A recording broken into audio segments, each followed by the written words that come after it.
We are back with the Salem News reporters from the newsroom. This time they're in their individual. No, one's at work, the other's in his individual. There you go. That's Dustin at work. All right, Dustin, Luca, Paul, Leighton, welcome, gentlemen. Thank you for joining me once again. And as always, a lot to talk about in the region. I should remind our viewers that Dustin covers primarily Salem for the Salem News, and Paul primarily Beverly, but they do get outside of the town once in a while. Each of them crosses the bridge. So, Dustin, I want to talk to you because in the most recent editions, you have some coverage of reaction of local organizations, local Jewish organizations mostly, that got together in Swampscott to show some solidarity about what's happening in Israel. Yeah. So basically, where this comes from is there are a number of Jewish organizations that, not just nonprofits, but also religious institutions that have kind of formed kind of this coalition in Marblehead and Swampscott, over the past several years. It's just something that's kind of always been there, whenever there's kind of some sort of a major event that, is detrimental to the Jewish faith and people who are Jewish. They tend to come together in solidarity, and they certainly did that last night. There were 16 different organizations that came together in Swampscott and at Congregation Sharat, and it was a very, very, very powerful night. There was a lot of conversations about kind of what people are experiencing. There was like this one woman that spoke who, lived in Israel for 24 years and talked about how painful it is to be here in the United States, and seeing everything that's happening, knowing that so many Israelis are being called back home to fight. There's a lot of conversations going on, not just in terms of how they're processing it and kind of just dealing with this event that is kind of like what 9/11 was to us, where it was this masterfully planned event that was being planned for months and then completely blindsided us. That's exactly what happened here. And in this case, there's also all kinds of anti-Semitism flying around now, because a lot of people saying, well, Israel did this to themselves, and other people are kind of saying, well, it's not Palestine that attacked, it's a militant organization within Palestine. There's so one of the things that I've been trying to stress in the reporting is that this is, really kind of for anybody who is outside of the conversations going on in the Middle East and the insane number of layers behind them, just to really kind of get educated on exactly what the conflicts are and everything like that, because it's very easy to kind of jump to conclusions to go one way or go the other and not actually see kind of just how pained a lot of people are right now, how thousands of people are dying because of this. And that's really what last night was about, let's pause, let's reflect on what's going on, let's make sure everybody's okay, let's talk about what's happening, let's sing, let's celebrate our personhood. I mean, that's the big thing here, is that this is a denial of personhood.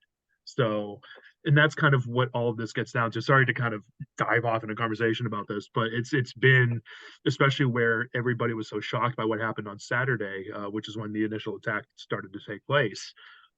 It's been kind of a whirlwind to see kind of the way that the world has responded ever since. I didn't realize that there were so many Israelis in the United States, either with dual citizenship or visiting. And I don't remember who it was, but some local person in Boston or somewhere was speaking to somebody, a group, and he asked those in attendance to raise your hand if you had someone who's being recalled. And it went down that every single person in that audience had someone being recalled. And so, that's a huge local effect. And the other thing too that concerns me about this kind of awful thing that's gone on, is that it can, like 9/11 could have escalated beyond where it went. This thing could really escalate. And I think people have to, I think solidarity is a good thing, and people have to sort of look out for each other at this point. We got a fleet headed toward the Middle East. So thank you for that reporting. I'm sure it was pretty emotionally powerful as well. Oh yeah, it absolutely was. And I mean, a number of the comments were being interrupted by choking back tears and things like that. And you could feel the power of the words in the way that people sang in the songs thereafter. Like it's like they would hear something, it would hit them here, and then they would release it with a song. And that's, there was this kid that I talked to, who's 14 years old, and he was at one of the he was at a protest, an anti-Israeli protest in Boston yesterday, and he was actually asked to sing the Israeli national anthem at a counter protest that started forming across the street. And he said that after he sang the national anthem, they just started playing party music and just dancing and singing. And that's the thing that I keep seeing this whole conversation turn back to, is the singing, because of course the terrorist attack started with a music festival, with singing, with dancing, with festivity, and that is how they're continuing to process it and understand it and kind of move forward after it. It's just overwhelming. It really is. Thank you for that. Great reporting. Okay, Dustin, excuse me, Paul, we go to Beverly, and kind of an interesting thing happening right now with the mayor's race. Jamie Zarella is starting to be heard, and according to your reporting, they've staked out two different positions on several different topics. So, what's your update on that? Yeah, thanks, Rick. Yeah, the other night there was the second forum for the mayoral candidate.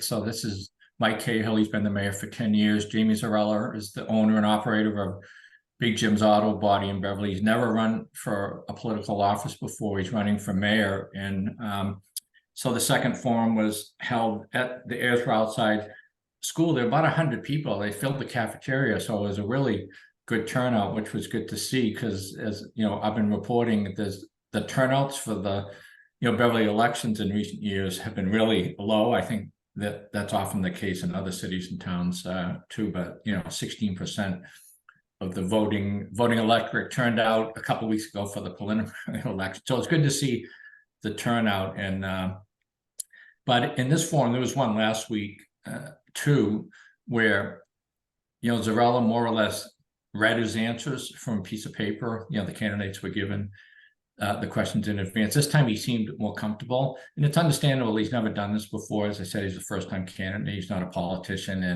and so I think he did a better job, basically in the forum. His main points, he says, is the conditions of the cities and the roads, and he's disputing what Cahill says about how much the city has spent on cities and roads over the last 10 years since Cahill's been mayor.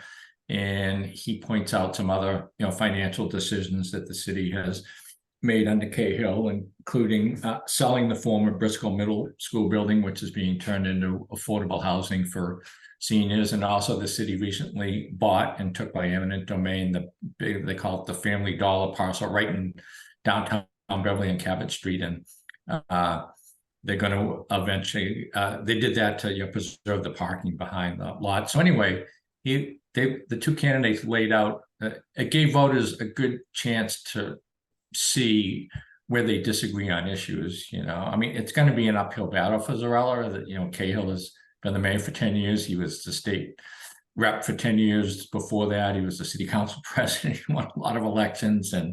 But I think it's good to see that at least there's a debate on the issues, which is what's supposed to happen every 2 years with a mayor's race. It seems like historically something like that, it's very difficult for a newcomer who has had no experience to get into that kind of an office. However, a lot of times that newcomer will end up saying, okay, let's run for city council this time, and then get some experience and do it again. I agree, it's an uphill battle, but I also was impressed this time around that Jamie Zarella was more relaxed.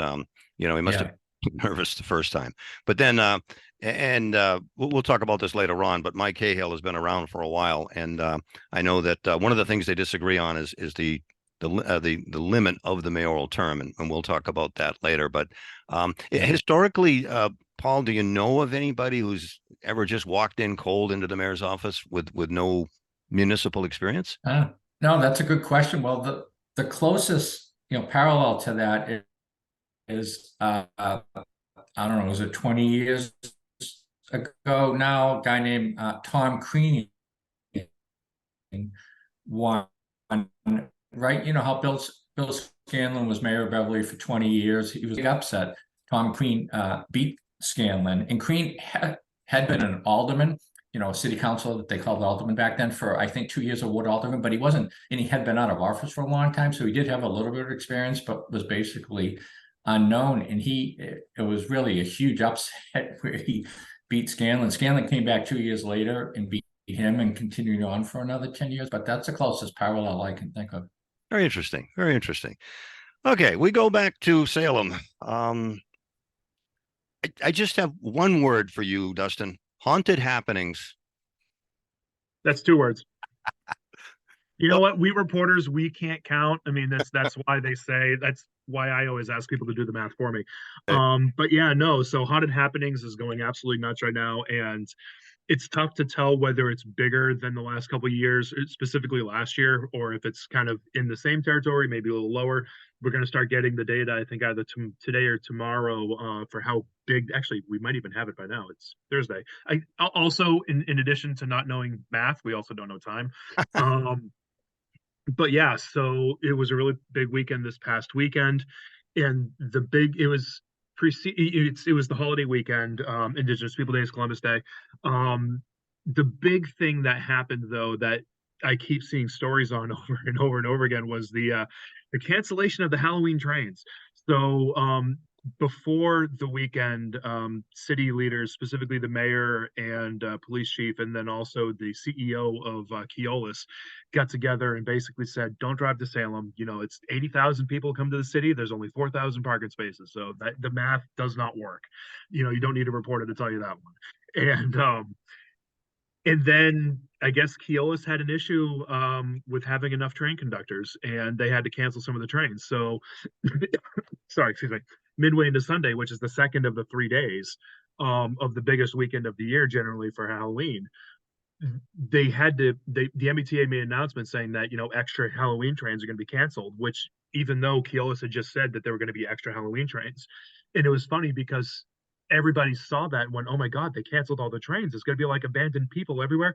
When I came in to work on Monday, because we actually didn't have the holiday off, I was all fired up saying, "How dare they cancel the trains?" And then when I talked to the mayor, it was like, "Oh yeah, it was only I think it was 11 of the 55 trains or something like that." So literally, we're talking about 20% of the trains. They basically added extra cars to some of the other trains so that they could carry more people. So at worst, people had to wait like an extra 20 minutes to get to Salem, but nobody was left behind. And the fact that a headline or even a tweet about or an X, I don't know what we call them now, about the trains being canceled has just kind of reverberated in the national news for some reason. So I every morning I wake up and I start up with Google News and just kind of reading through all this, the most recent headlines. And I saw one yesterday that was talking about how Massachusetts canceled the Halloween train because it's like the worst game of telephone where it's like it's reported here and then it's reported here and then it's reported here. And if the first thing reported over here was easy to take way out of context, it's been really funny to see this story kind of continue to have life, even though it was just this really kind of tiny cancellation of trains in the middle of the most chaotic place in October.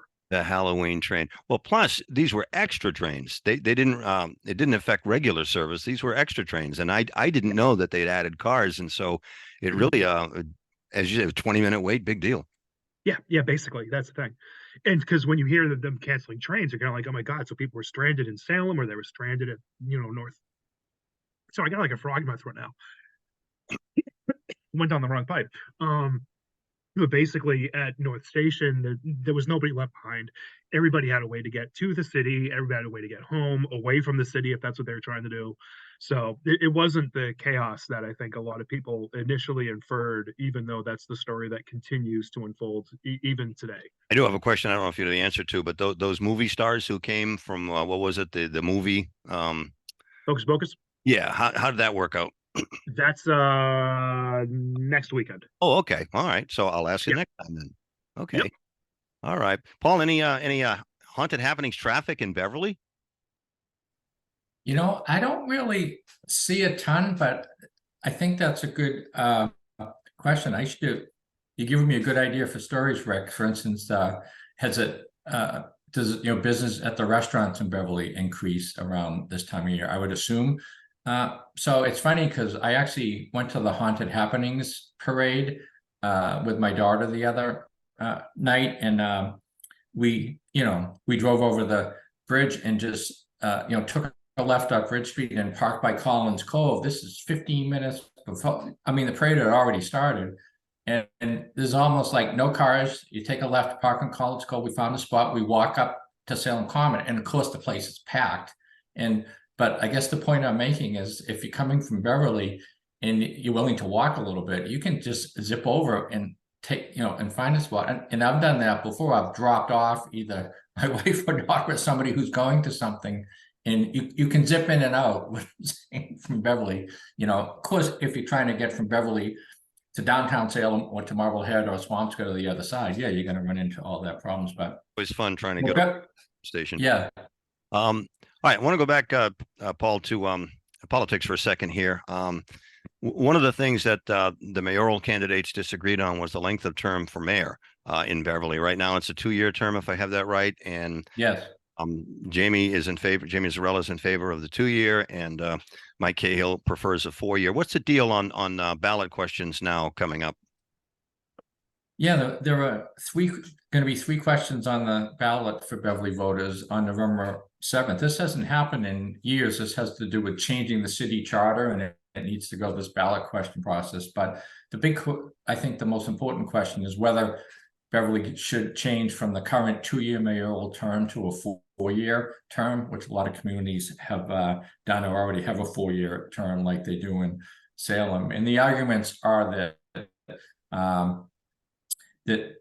a mayor, that 2 years is not enough time for a mayor to sort of prove, his or her abilities, and to for voters to judge their performance, and that it takes up a lot of time and so forth. That you get in office for the first year, and the second year you start campaigning if you have an opponent.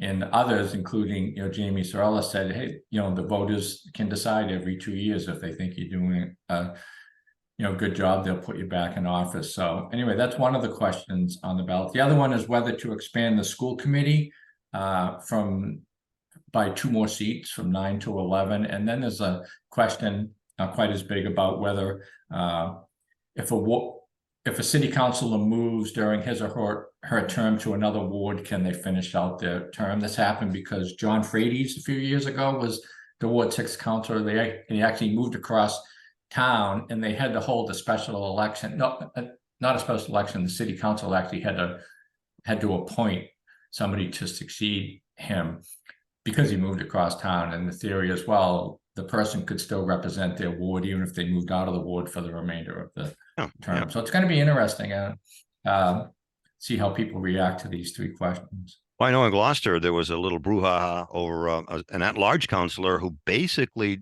works and lives in Florida right now, and he's been attending the meetings remotely.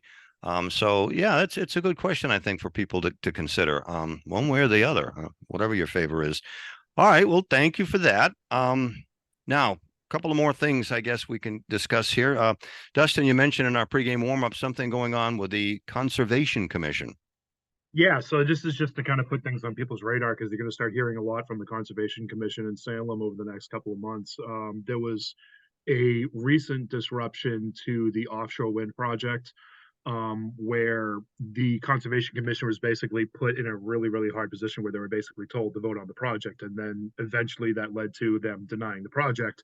It is not currently on the agenda for next week's meeting. Conservation Commission meets specific Tuesday every single month, and the next agenda doesn't have this one, so I think that means it's going to be in the November meeting.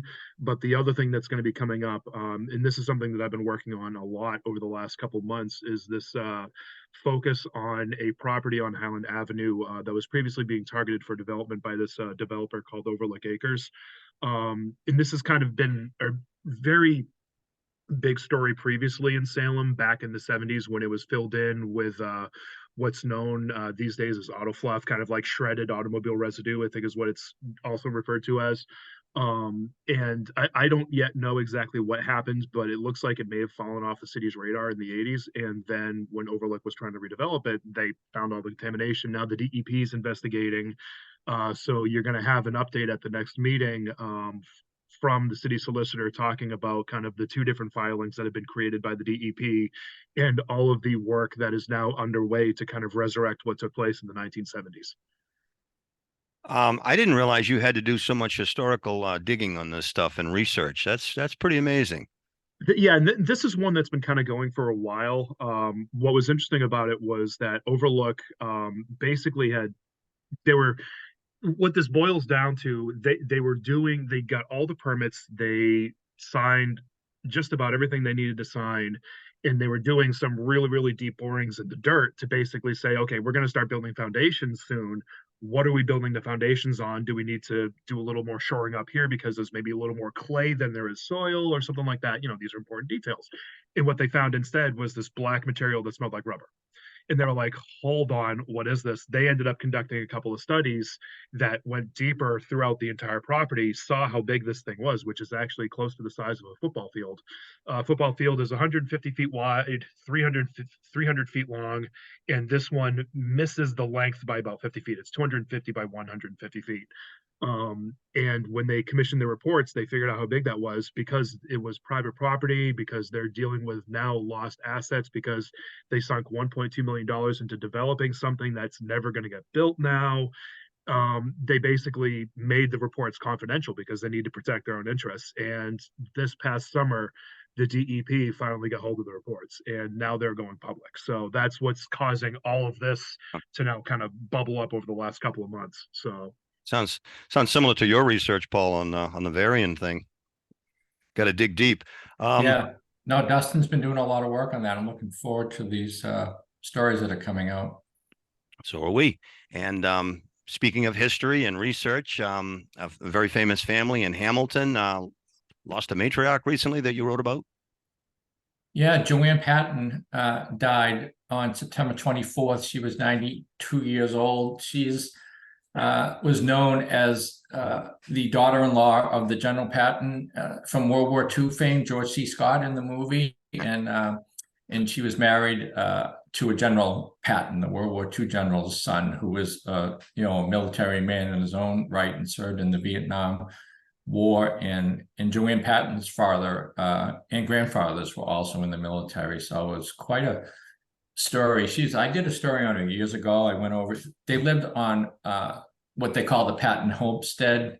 They developed a farm, Green Meadows Farm, and they had a farm stand there. The general worked on the farm when he was retired. But Joanne Patton herself was a philanthropist. She was really dedicated to community service. She ran her own business advising local small nonprofits. She was quite a woman and really did a lot for the community. So I was glad to be able to do that story because it's that that history. Everybody knows the Patton name. Everybody sees the tank when they drive by Patton Park. And it's just but Joanne Patton also had a big role in the community in which she did. And the Patton archives are kept at the public can go there. It's overseen by the Wenham, the Wenham Museum. You can go see these artifacts and letters and so forth. It's really quite a place. What I found fascinating was George S. Patton was a 4-star general. The next George Patton ended up a 3-star general, and then the next Patton after that ended up a 2-star general. So they were all way up there in the military. And Paul, I remember, I don't know if it's a wives' tale or not, but I know, and I can't remember if it was along 127 or actually in Hamilton, but there was some fencing that wasn't there anymore. And long portion of the estate. And I was told as a kid that the Pattons donated that to the war effort, metal or something or other, whether it was iron or steel, I'm not sure. Oh. Remember anything like that? I do not know that story, but that is interesting. I wouldn't doubt it. Could be my mind making things up. Okay, gentlemen, last. I don't think you're making that up. I've heard similar things in Salem about certain fences that have been taken for, manufacturing for bullets and things like that. So I think you're onto something there. Oh, thanks. Okay. Welcome. All right. Final word. We'll start with Dustin. Yeah. Important elections coming up in Salem and Beverly. So if you're not registered to vote, how dare you register to vote and then go vote. All right, Paul. Yeah, I think that's our big concern now is that, in Beverly, there's the mayor's race, there's those ballot questions, there's one school committee race. So we'll be keeping a close eye on that. The election's on November 7th.